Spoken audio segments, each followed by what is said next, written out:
There's a well-known story about a university professor who wanted to make a point about how we make the most of our time.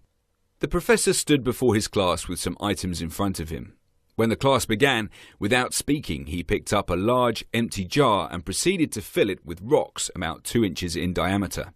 He then asked the students if the jar was full. They agreed that it was full. So the professor then picked up a box of pebbles and poured them into the jar.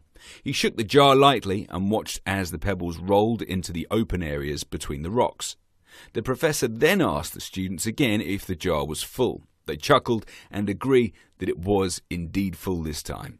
The professor picked up a box of sand and poured it into the jar. The sand filled the remaining open areas of the jar. "Now," said the professor, "I want you to recognize that this jar signifies your life.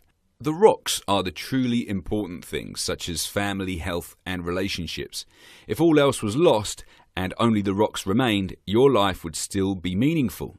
The pebbles are the other things that matter in your life, such as work or school. The sand signifies the remaining small stuff and material possessions.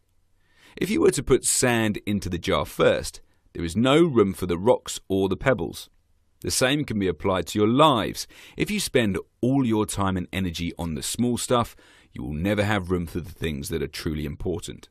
Pay attention to the things in life that are critical to your happiness and well-being. Take time to look after your health, play with your children, go for a run, write a letter to your grandmother. There will always be time to go to work, clean the house, or watch TV. Take care of the rocks first. The things that really matter, set your priorities. The rest is just pebbles and sand.